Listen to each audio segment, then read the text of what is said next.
दोस्तों, study mood में आपका स्वागत है। बिहार पुलिस कांस्टेबल वाले अभ्यर्थी सवाल भी ज्यादा पूछते हैं। अगर वीडियो बनाते हैं तो लोग कहते हैं कि ऐसा वीडियो आता है लगता है हार्ट अटैक हो जाएगा। तो एक बात ध्यान में रखिए कि आप लोगों का सवाल ही इतना रहता है कि अगर हम उसका अगर कमेंट में रिप्लाई जितना हो सके आदमी देने की कोशिश करता है, व्हाट्सएप पर रिप्लाई देने की कोशिश करता है, फिर भी लगातार कहीं ना कहीं किसी न किसी का आप अलग अलग सवाल आते रहता है।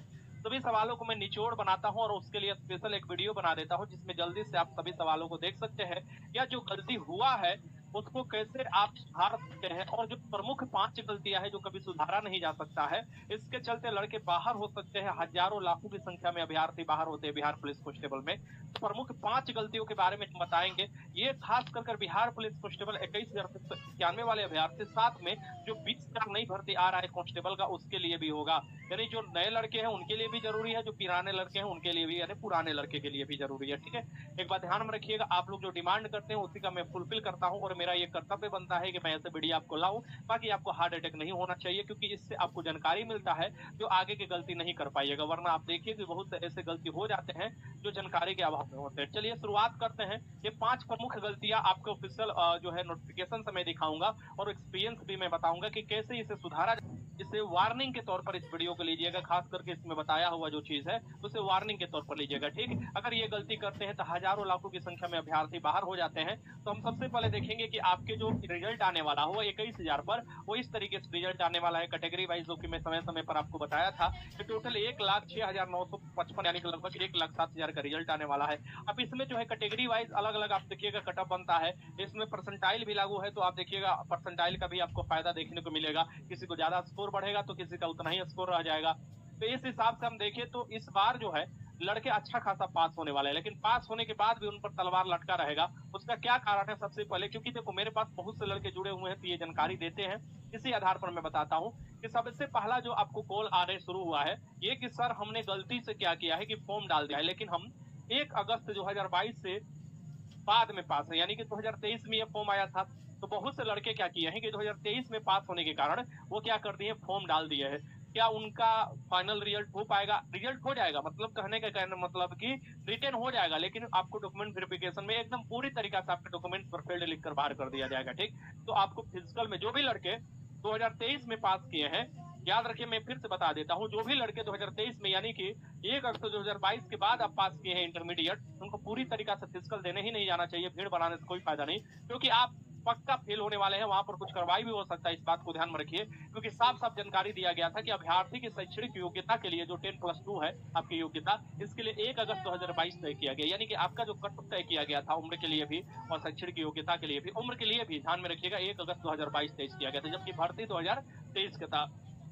इस हिसाब से बहुत से ऐसे लड़के हैं जो बात भी करते हैं सर कि इसका कोई सोल्यूशन है, इसका कोई सोल्यूशन नहीं है। तो पहला आप देख सकते हैं कि इसमें लड़के छटेंगे बहुत, मतलब इतना बड़ा भर्ती था कि बहुत से लड़के अपना एज छुपाकर फॉर्म भरे हैं, लेकिन वो तो पता चल ही जाता है टेंथ के सर्टिफिकेट के अनुसार, क्योंकि उसी के अनुसार चेक होता है। फिर अभ्यर्थी की उम्र की गणना देखिए, बहुत से ऐसे अभ्यर्थी हैं जो कि अपने को छोटा रहते हैं तो बड़ा दिखा देते हैं, और अब बड़ा होते हैं आईओएस खत्म भी हो जाता है तो छोटा भर देते हैं। तो क्या उनका क्या होता है? देखो रिजल्ट तो ला देंगे, यानी किसी और की सीट तो आप रिजल्ट में खा जाएंगे, लेकिन फाइनल रिजल्ट आपका नहीं आएगा। मेरिट से आप सिक्योर है ये कि बाहर हो जाइएगा, क्योंकि डॉक्यूमेंट वेरिफिकेशन के समय ऐसे बहुत से अभ्यर्थी बाहर होते हैं। तो कहने का मतलब 1 अगस्त 2022 जो है डेट, ये जो है इसमें अब कब मिलाया जाएगा? तो ये मैट्रिक के या इसके समक्ष, यानी कि मैट्रिक आप पास करते हैं उसके सर्टिफिकेट जो मिलता है उसमें डेट ऑफ बर्थ जो मेंशन रहता है उसके अनुसार मिलाया जाएगा, न कि आपके आधार कार्ड पैन कार्ड के अनुसार मिलाया जाएगा। ठीक, और उसी के अनुसार जो है आप देखिएगा अनारक्षित कैटेगरी के 25 वर्ष चाहिए, कब तक?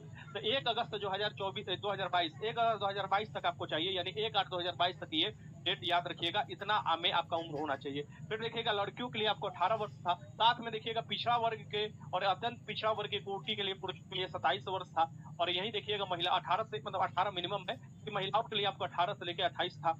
अनुसूचित जाति अनुसूचित जनजाति के लिए 18 से लेकर 30 वर्ष था।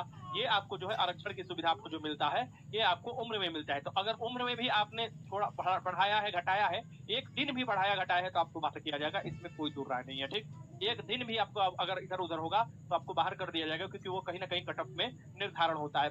आप देखिएगा कि बाकी आप देखिए ये दूसरा, तीसरा यहाँ पर देखिए अभ्यर्थी की शारीरिक मापदंड। बहुत से ऐसे अभ्यर्थी हैं जिनका हाइट कम होता है, बहुत से लड़कियां भी है जिनका हाइट कम होता है, फिर भी फॉर्म वो डाल देते हैं। तो ये फॉर्म डालते हैं तो क्या हाइट में छूट मिलता है? कोई छूट नहीं मिलता है, हाइट में कोई छूट नहीं मिलता है। और हाइट थोड़ा भी अगर कम रहा, पॉइंट भी कम रहा तो आपको बाहर कर दिया जाएगा। ठीक, इस बात को ध्यान में रखिए। तो आपको हाइट होना ही होना चाहिए। अगर आपको कोई फुसला रहा है या बहला रहा है कि हम ये दे देंगे वो दे देंगे, बस वो आधार पर, तुक्का के आधार पर फुसलाता है। अगर हो गया तो आपसे पैसा उगाही कर लेता है, नहीं हुआ तो फिर कोई वो भी बाद में बोल देता है कि नहीं तुम बहुत छोटे थे, ये वो फलना देखना जो भी। ठीक, तो जो चीज देखा गया है उसी के आधार पर मैं बता रहा हूँ कि आपको ये गलती नहीं करना है। आपको हाइट जो भी होगा हाइट अपना देख लीजिएगा। यूआर में आप देखिएगा, और आपको पिछड़ा वर्ग और ईडब्ल्यूएस बीएस में अदर स्टेट वाले भी 165 सेंटीमीटर चाहिए। ईबीसी में देखिएगा आपको 160 सेंटीमीटर मेल का चाहिए, और आपको अनुसूचित जाति अनुसूचित जनजाति के लिए भी 160 सेंटीमीटर चाहिए। सभी वर्ग के महिलाओं के लिए 155 सेंटीमीटर चाहिए। अगर इससे थोड़ा भी कम होगा तो आपको समझिए कुछ नहीं होने वाला है। आपको बाहर किया जाएगा तो किया जाएगा, इसे याद रखिएगा। इसमें कोई आपको छूट नहीं मिलता है। देखिए, बिहार में बिहार पुलिस कांस्टेबल की नौकरी आने वाला है। बिहार पुलिस कांस्टेबल के लिए तो आपकी तैयारी भी बेहतरीन होना चाहिए। तो आप ये इतना ये याद रखिए कि जो भी चीज बता रहा हूँ आगे की भर्ती को भी ध्यान में रखकर बताया जा रहा है, और इस भर्ती में तो बताया ही जा रहा है। क्योंकि बहुत से लड़के जो होंगे इसमें अगर आते होंगे तो वो फिजिकल करने की क्या जरूरत है, आगे की तैयारी कीजिए। कोई और एग्जाम की आप तैयारी कर सकते हैं अगर इसके हाइट के अनुसार नहीं है आपका, या आपका एज खत्म हो चुका है, या आपका एज होने वाला है, तो आगे भर्ती की तैयारी कर सकते हैं उस तरीके से। तो ये आपको कांस्टेबल की भर्ती आएगा। यहाँ पर देख सकते हैं कि आपका विजेता बैच स्टार्ट हुआ है। तो विजेता बैच में आपका साइंस चल रहा है, आर्ट्स भी जल्दी स्टार्ट होने वाला है, तो इसे आप ज्वाइन कर सकते हैं। और जल्दी से जल्दी ज्वाइन कीजिएगा, तभी दुर्गा पूजा के ऑफर चल रहा है। यहाँ पर आप ज्वाइन कर सभी का सभी आपको यहाँ पर जो है सुविधा, यानी फुल प्रैक्टिस सेट भी आपको यहीं पे मिलेगा। यानी सभी चीजें बिहार पुलिस में जितना भी होने वाले हैं ये सभी का सभी इस बैच में आपको मिल सकता है। स्टडी मोड एप्लीकेशन पर जाइएगा तो ये बैच आपको दिखाई दे देगा, वहां से ये बैच परचेज कर सकते हैं, और बहुत ही किफायती दाम पर आप देखिएगा। तो चलिए अब मेन मुद्दे पर अपना आते हैं। यहाँ पर जो है कि महिला अभ्यर्थी के लिए देखिएगा क्या महत्वपूर्ण है। तो महिला अभ्यर्थी में मैं अभी बता देता हूँ कि 48 केजी, जो 48 केजी वाला कैप है ना, अगर इसको पार नहीं करते महिला अभ्यर्थी, यानी 48 केजी से कम उनका वेट रहता है,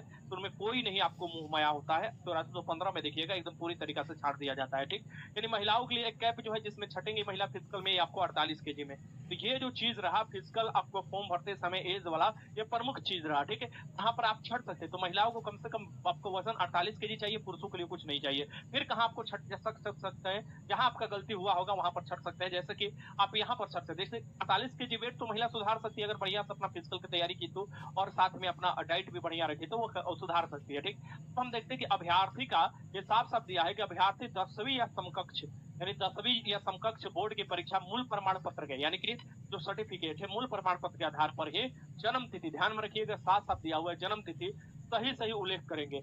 आवेदन पत्र अभ्यर्थी अपना नाम, पति या पिता का नाम, पता जो भी होंगे ये बिल्कुल सही सही से भरेंगे। यानी आपको कम से कम आपको क्या सही होना चाहिए, जन्म तिथि तो सही होना चाहिए, क्योंकि आपको कट ऑफ डेट में आपको निर्धारण होता है। अपना नाम, यानी नाम भी अल्फाबेट भी जो आपका नाम होता है वो भी कट ऑफ डेट में निर्धारण होता है, नंबर बराबर होने की स्थिति। ठीक, अगर देखो यहाँ पर लिखा है कि प्रमाण पत्र से मिलान के समय यदि इनमें कोई भी भिन्नता पाई जाती है तो अभ्यर्थी की उम्मीदवारी रद्द कर दी जाएगी। यानी कि अभ्यर्थी की उम्मीदवारी प्रमाण पत्र, यानी ये साफ साफ बोल रहा है डॉक्यूमेंट वेरिफिकेशन के समय अगर हम मिलाते हैं, अगर इनमें कोई भी भिन्नता पाई जाती है तो आपकी उम्मीदवारी रद्द कर दी जाएगी। देखिएगा 2-3 चीज जो है उसमें कुछ काम नहीं आएगा आपका, कितना भी बुद्धि लगा लीजिए और उम्मीदवारी रद्द ही हो जाता है, क्योंकि आपके चलते बहुत हजारों लोगों का रिजल्ट के आपको इधर उधर नहीं किया जा सकता है, और जो आपका रिजल्ट हुआ है उसके अनुसार ही वो खोजेगा। तो ये बात ध्यान में रखिए, यानी रिटर्न का जो रिजल्ट हुआ है उसके अनुसार ही डॉक्यूमेंट्स खोजेगा। आवेदन पत्र में यदि आवेदक गलत आरक्षण कोटि, साफ साफ देखिएगा कि गलत आरक्षण कोटि साफ साफ मेंशन है, कौन नंबर पॉइंट पर आप देखिएगा 10वें नंबर पॉइंट पर कि आपको गलत आरक्षण कोटि प्रविष्ट करते हैं तो उनकी उम्मीदवारी रद्द कर दी जाएगी। यानी मान लीजिए कोई बीसी फर्स्ट है और वो डाल दिया बीसी सेकेंड, तो आपका रिटर्न में तो बीसी सेकेंड में रिजल्ट हो गया, तो आप बीसी फर्स्ट होने के कारण क्या हो जाएगा, आप डॉक्यूमेंट वेरिफिकेशन के में आपको छाड़ दिया जाएगा, फिजिकल होने के बाद भी आपको छाड़ दिया जाएगा। ठीक, आगे आप देखते हैं इसमें देखिए आरक्षित वर्ग के आवेदकों को सूचित किया जाता है कि वो अपने श्रेणी कोटि जाति वर्ग संबंध में विस्तृत जानकारी प्राप्त कर ले, और उसके बाद ही अपना जो कोटि है बढ़िया से मेंशन करें, यानी सरकारी वेबसाइट से बिहार सरकार के वहां से प्राप्त कर ये कर सकते हैं। तो ये मुख्य रूप से जिसमें आप छट सकते हैं, यानी डॉक्यूमेंट वेरिफिकेशन के समय में ये सबसे पहले आपको डीओबी, सबसे पहले आपको डीओबी में सबसे ज्यादा लोग छटते हैं। डेट ऑफ बर्थ जिसे कहा जाता है, अपना नाम बढ़िया से देखिए, गाँव के नाम इधर उधर हो सकता है, कोई दिक्कत नहीं है। बाकी आप कह सकते हैं कैटेगरी में, यानी कैटेगरी में आप छट सकते हैं। दूसरा नंबर कैटेगरी में थोड़ा भी अगर इधर उधर होता है, जैसे कोई अदर कैटेगरी आप डाल देते हैं तो उसमें छट सकते हैं। इसीलिए देखिएगा तत्वा ताती को जैसे ही आपको कैटेगरी से बाहर निकाला गया एससी से, तो फिर उनको लिए आपको एक अलग से टैब दिया गया कि उनका रिजल्ट जो है रिटर्न में उस आपको यानी ईबीसी में तैयार किया जाएगा। तो ये चीज देखने को मिलता है। और डीओबी में कैटेगरी में अगर आपका थोड़ा भी भिन्नता पाया जाता है या थोड़ा भी गलती होता है, एक दिन का भी गलती क्यों नहीं होता है, आप बाहर कर दिया जाएगा। ठीक, साथ में जो भी नए अभ्यर्थी होंगे वो खास कर ईडब्ल्यूएस और ओबीसी के अंतर्गत आते हैं, यानी कि बीसी फर्स्ट और बीसी सेकेंड इसके अंतर्गत आते हैं, तो इनके साथ एनसीएल बनवा लीजिएगा। एनसीएल खास कर एनसीएल जो होता है इन्हीं के लिए होता है, ओबीसी वाले के लिए। तो बिहार का आपका एनसीएल लगेगा अगर बिहार में आप फॉर्म भरते हैं BC 1 BC 2 में, यानी ईबीसी और बीसी में अगर आते हैं तो ये जरूर बनवा लीजिएगा। और अभी बनवा लीजिएगा तो बेहतर होगा कि सबसे बेस्ट आपके एग्जाम में फॉर्म आएगा तो आपसे कोई गड़बड़ी नहीं होगा और अच्छे से आप अप्लाई कीजिएगा। ठीक, तो ये प्रमुख जो आपको है अपना नाम में, डेट ऑफ बर्थ में, खास करके कैटेगरी में, ये 3 ऐसे चीज है जो कि आपका रिजल्ट प्रभावित कर सकता है, कट ऑफ प्रभावित कर सकता है।